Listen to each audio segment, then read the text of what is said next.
It was a mission that didn't require his presence, but Darth Vader still went personally.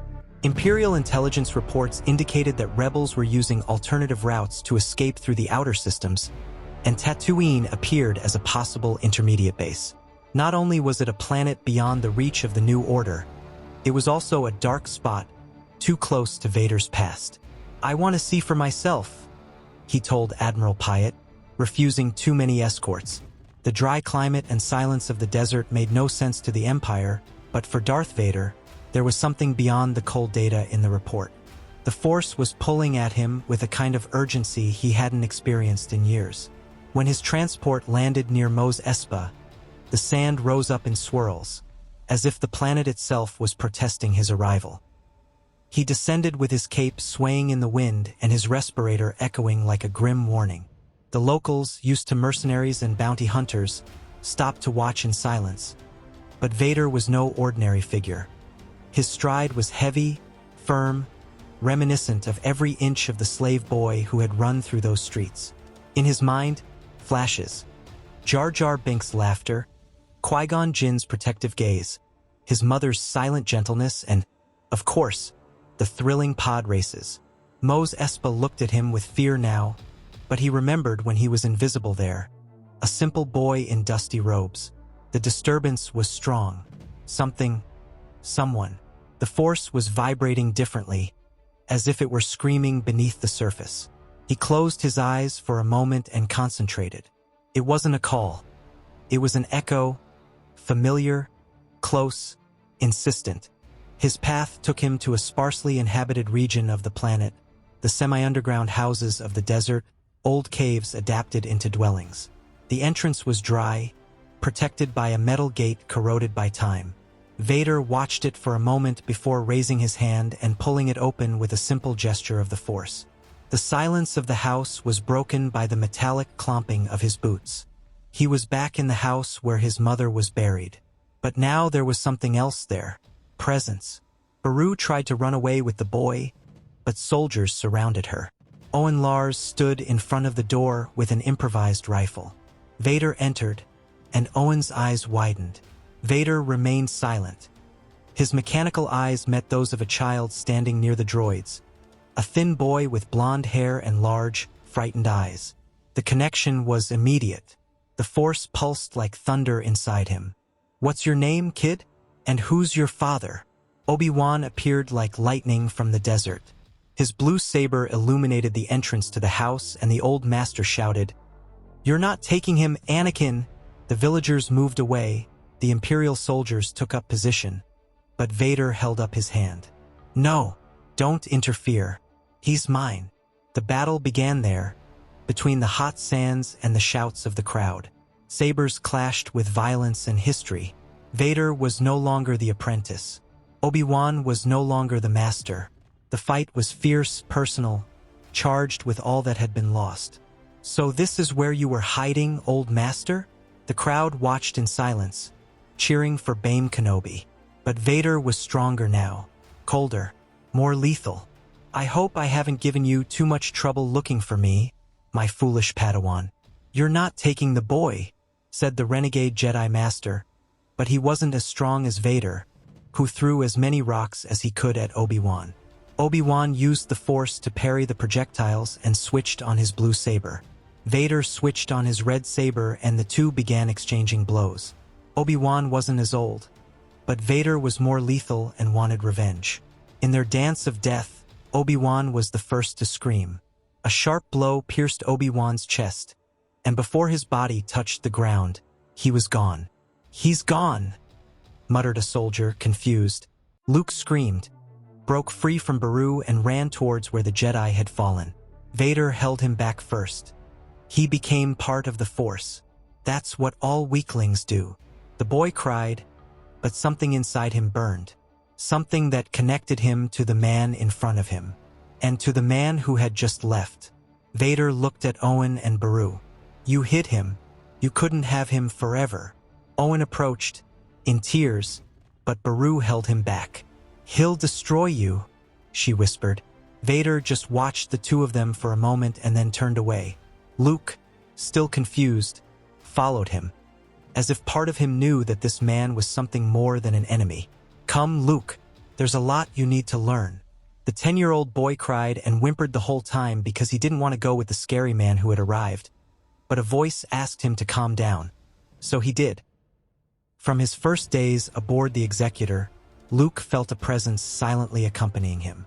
In his moments of despair and longing, a calm voice echoed in his mind, whispering, "The Force is with you, do not fear it."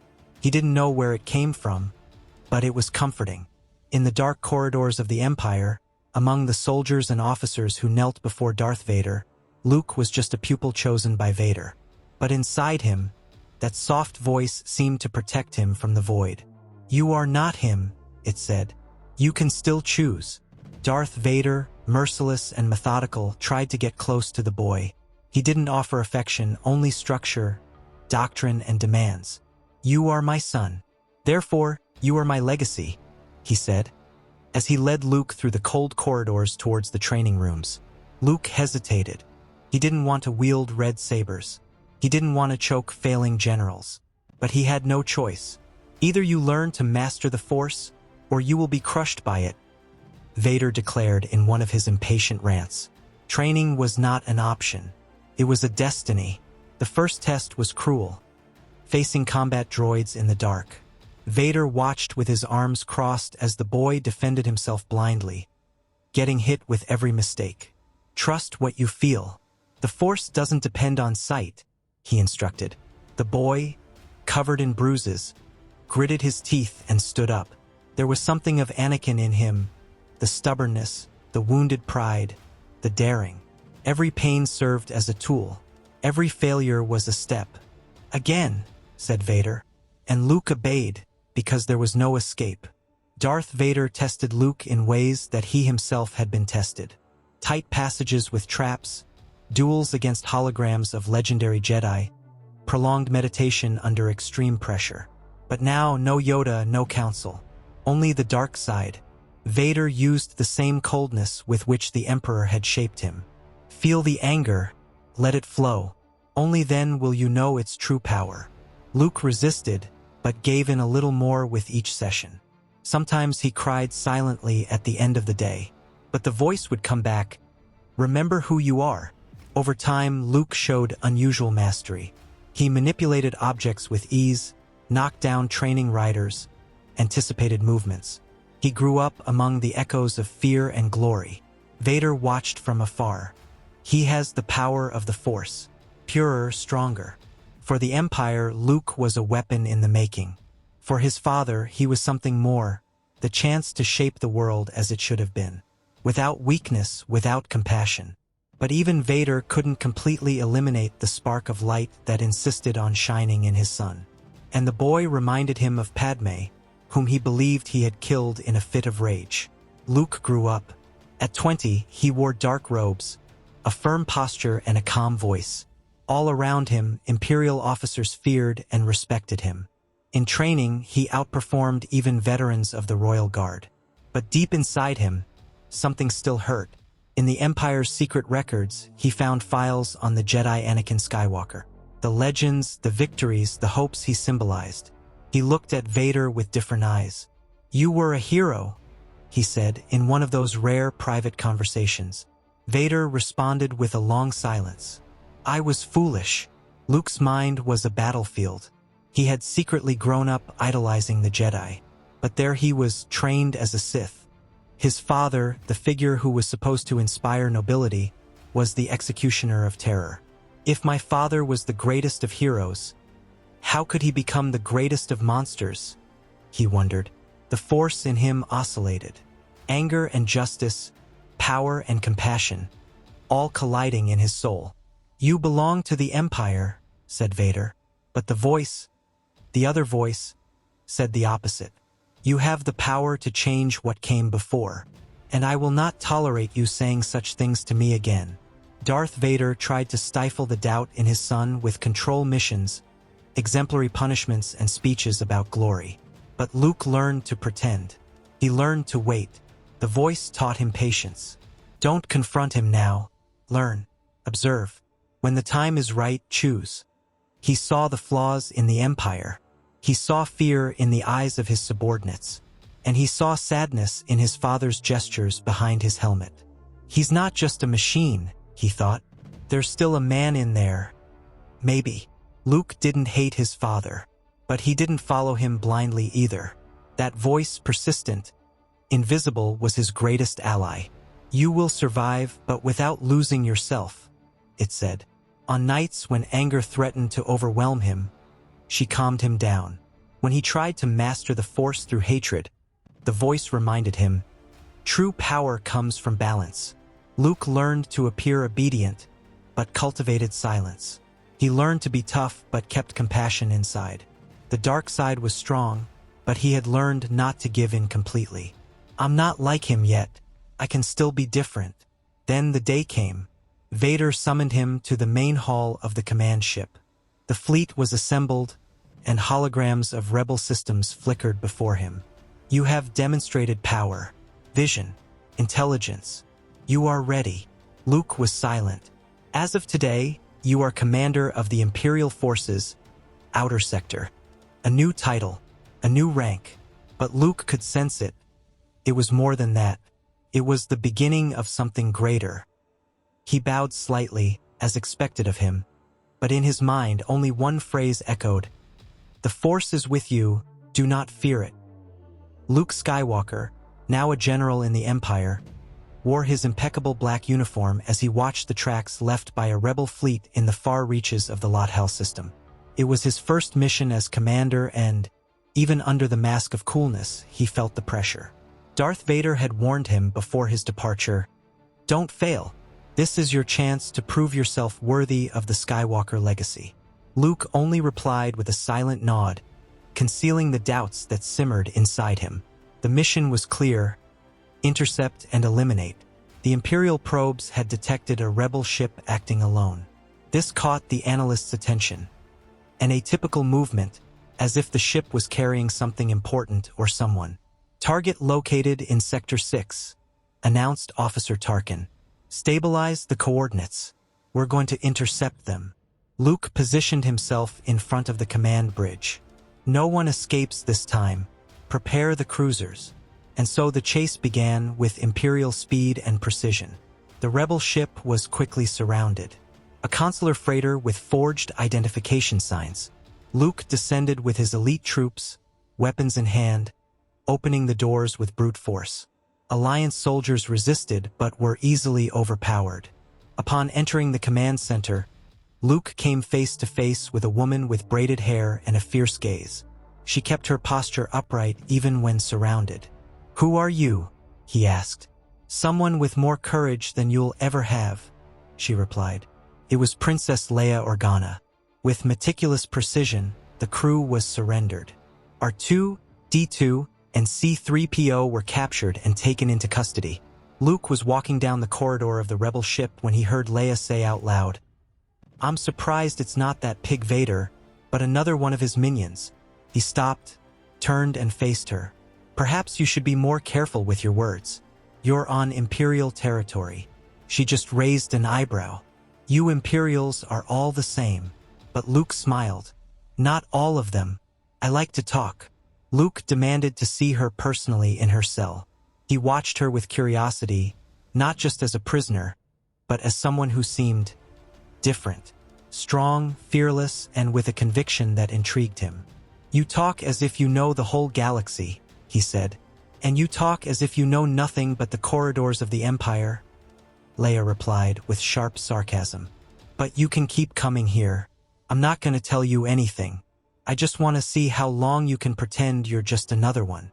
On board his ship, bound for the Death Star, Luke made frequent visits to the prisoner's cell. Why do you fight the Empire? He once asked. Because we're being crushed. Entire planets are being silenced.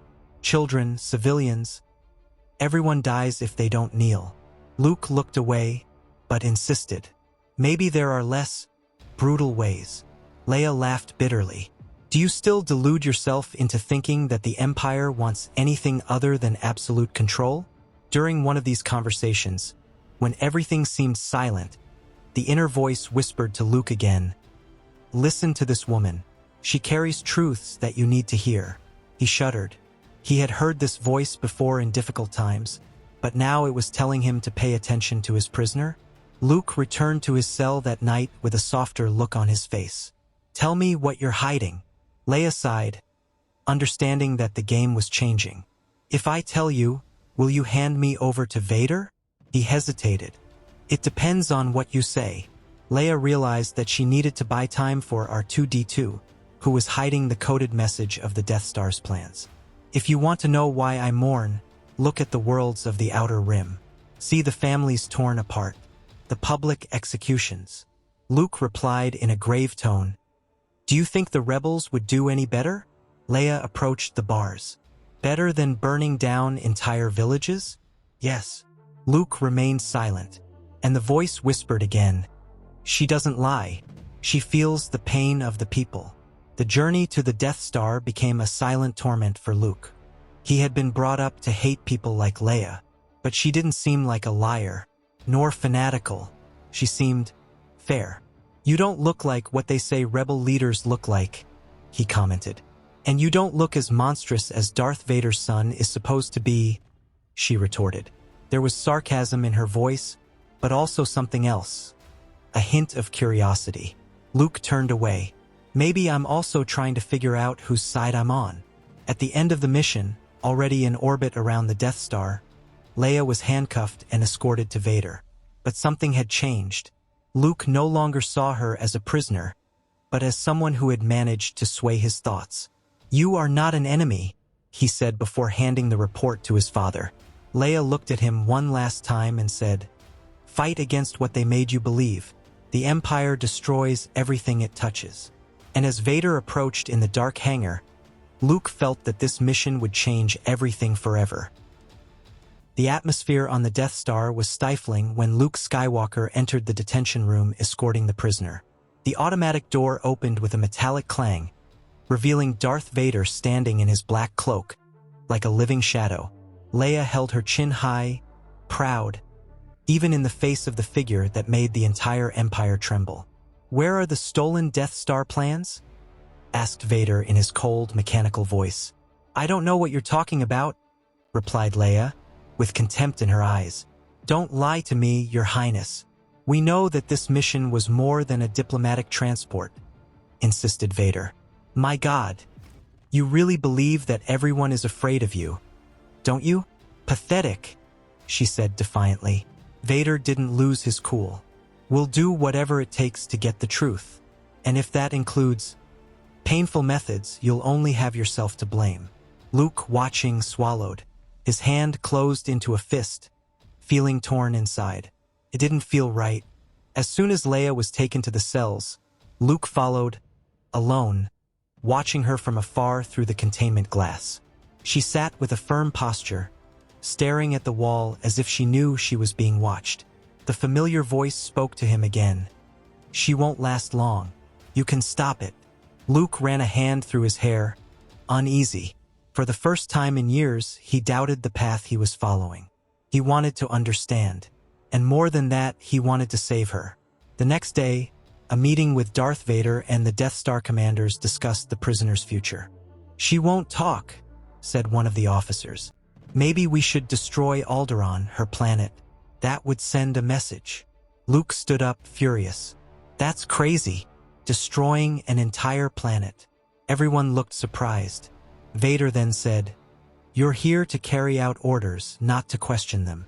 Leave the room, General Skywalker." Luke obeyed, but inside he was burning with conflict. Wandering through the metallic corridors of the station, Luke heard the echoes of the voice. "You know what's right. Evil disguises itself as order. Don't ignore it." In the dead of night, Luke invaded the detention halls.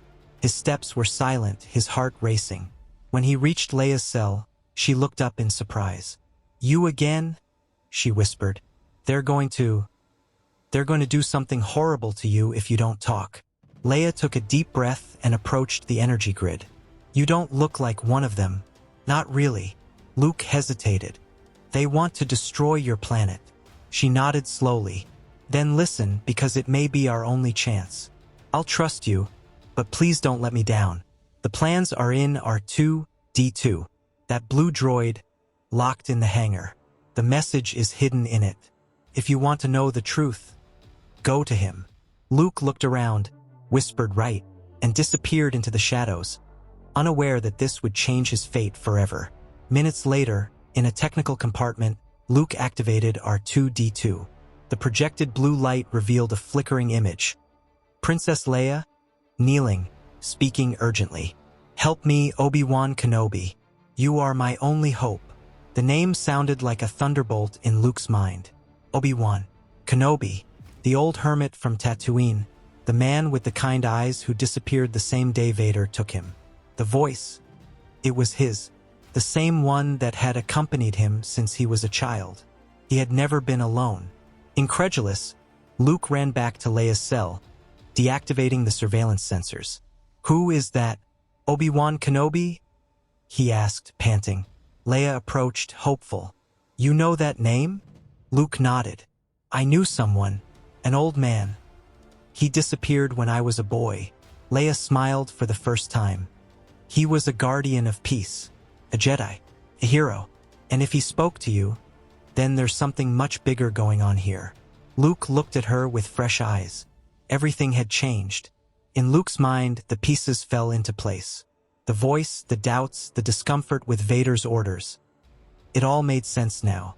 Obi-Wan was guiding him, even in his absence. And Leia, she wasn't his enemy. This was his chance to change something. He sneaked through the corridors, disabling security systems, cutting power and reprogramming locks. "If we're going to do this, it has to be now," he whispered to her. "Then let's go, Skywalker," she replied with a half-smile. "I'm trusting you." In the lower hangar bay, with the silent alarm about to sound, Luke and Leia raced to an escort ship. R2-D2 and C-3PO were already there, thanks to the code Luke had entered minutes earlier.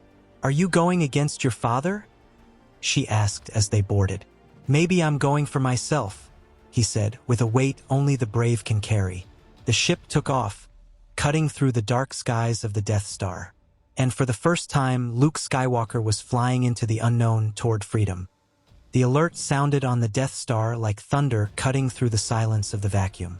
The officers looked at each other nervously as a commander turned to Darth Vader. "Sir, the prisoner Leia Organa has disappeared from her cell, and General Skywalker has not been located either." Vader slowly clenched his fists. His breathing became even heavier. He walked to the security room and watched the recordings. There was Luke, deactivating the force fields and escaping with the girl in the corridors of the station. The silence was broken by a single whisper from Vader, "Skywalker." The chase began immediately. Aboard his personal ship, the advanced TIE X-1, Vader crossed the galaxy with ruthless precision. The ship stolen by Luke and Leia left detectable traces, and Vader himself took over the controls so as not to lose sight of them. As they approached the Yavin system, the rebel ship dived towards the forest moon. Vader pressed the controls.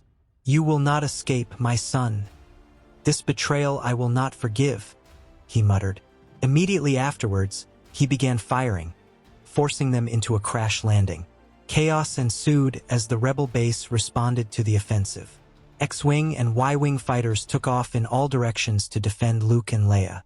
Still, Vader, with his masterful control of the controls, took them down one by one with surgical coolness. Leia appeared on the TIE's cockpit comms. "Darth Vader, you are alone. Surrender now or you will be destroyed." Vader responded only with silence, his ship slicing through space with almost impossible movements. Luke was desperately trying to stay out of his father's sights. They were both great at piloting a ship. Leia's words came back over the comm. Firm, "You're surrounded. All this destruction. No need to continue." Vader's response was bitter. "You don't know what it takes to achieve peace. You are children playing at revolution." Luke intervened. "Peace through fear is not peace, my father. I've seen what you do. Torture, oppression, destruction of planets. That's not justice. That's tyranny." Even surrounded by crossfire, Vader listened. His fingers hesitated over the controls. Luke continued, "I understand. The Empire isn't right. I was raised by them, shaped by them. But that's not who I am. Leia added, and you know it. You're not a machine, Vader. There's still something good inside. You just need to remember. For a moment, Vader's ship was static, as if he was absorbing every word and hesitating over it. Then he murmured, almost inaudibly, I chose this path, out of love, to protect Padme. The revelation came as a shock, but Luke had already suspected it. The voice, always present in his mind, now spoke with crystal clarity. Luke, she's your sister. Padme had 2 children. Both of you. The impact of the truth made him wobble at the controls of the ship. He stared at Leia with wide eyes. You are my sister. We are Padme's children. Children of Vader. Hearing this over the open channel, Vader's ship shuddered as if it had felt the weight of the revelation. Vader's silence was louder than any explosion. He looked at Leia's image on the screen and, for a second, saw Padme's face, young, determined, full of life. The anger that had driven him until then began to crumble. Invisible tears burned under the mask. Padme, he whispered. For the first time in years, Darth Vader felt real guilt. The pain of having become what she feared most consumed him from the inside out. As the battle raged around them, Vader stopped firing. He just flew, dodging masterfully, as if seeking time. Luke spoke again. Dad, there's still time. You can stop this. You can do the right thing. Leia, with a thread of hope in her voice, added, You're not alone. But Vader's response was just one last glance at the screen. His fingers touched the controls with delicacy and determination. Padme's voice echoed in his mind. There is still good in him. In a final act of redemption, Darth Vader accelerated his ship and purposely crashed into one of the Imperial cruisers that had arrived to reinforce the attack. The explosion was immense, cutting through the Yavin sky in a muted bluish glow. Everyone around stopped. Luke stared in shock, tears flowing uncontrollably. He had felt it. His father had chosen good in the end. Leia held his hand tightly. They both knew. The war was far from over, but something very important had ended there. The Death Star still existed. The Empire still stood. But Darth Vader's name was now a reminder of sacrifice. Luke and Leia buried what wreckage they could find of their ship in a silent clearing of Yavin. On a makeshift stone, Luke wrote with his own hand, Here rests a man who was enslaved by darkness, but who, in the end, remembered the light. And so the hope of a new chapter for the galaxy was born. With the death of Darth Vader and the desertion of Luke Skywalker, the Empire suffered its first truly devastating blow. The Death Star, without its greatest weapon of intimidation and with its internal structure in chaos, became vulnerable. Leia led the Rebel Alliance's efforts with renewed courage, uniting previously neutral systems, now inspired by the fall of the Dark Lord himself. Luke, knowing the Empire's tactics from the inside, helped organize strategic attacks that dismantled Imperial bases on key planets. Slowly, fear changed sides. It was now the Empire that hid in the shadows. The Alliance grew. The oppressed people rose up. Former Imperial troops began surrendering en masse, motivated by the tales of Darth Vader's redemption and the moral strength of Leia and Luke. The symbol of the Empire, once synonymous with absolute power, became a mark of shame across many worlds. In one final offensive, with the help of fighters, soldiers, and local inhabitants from various systems, the Empire's central command base was surrounded. After days of intense combat, the high Imperial commanders surrendered. And at last, the galaxy breathed freedom. Leia Organa was proclaimed Chancellor of the new Galactic Republic. Her wartime resilience gave way to compassionate and intelligent leadership. With wisdom and courage, she coordinated the reconstruction of systems devastated by the Empire. The former princess became a universal symbol of resistance and hope. Yet, in moments of silence, she remembered her father, and how love can redeem even the darkest of hearts. Luke Skywalker refused any political title. He chose to withdraw from the galaxy's center and build a temple where he would teach a new generation of Force-sensitive warriors. But unlike the Jedi of old, Luke taught balance, not denial. He told the truth about his father, Anakin Skywalker, and how light can shine even after darkness. He was respected as a master, but also as a man who dared to feel, to love, and to forgive. R2-D2 and C-3PO became beloved public figures, almost celebrities. R2 kept the original recording of Padme and Anakin, which Luke and Leia would watch on nights of longing.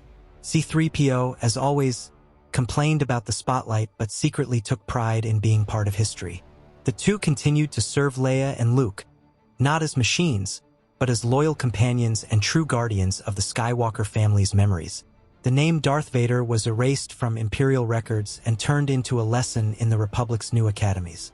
But Anakin Skywalker, the man behind the mask, was remembered in Luke's teachings. He would say, "My father fell, but he had the courage to rise before the end. That is what defines a true hero." And so, in the farthest corners of the galaxy, where stories turn into legends, the echo of Anakin's redemption can still be heard.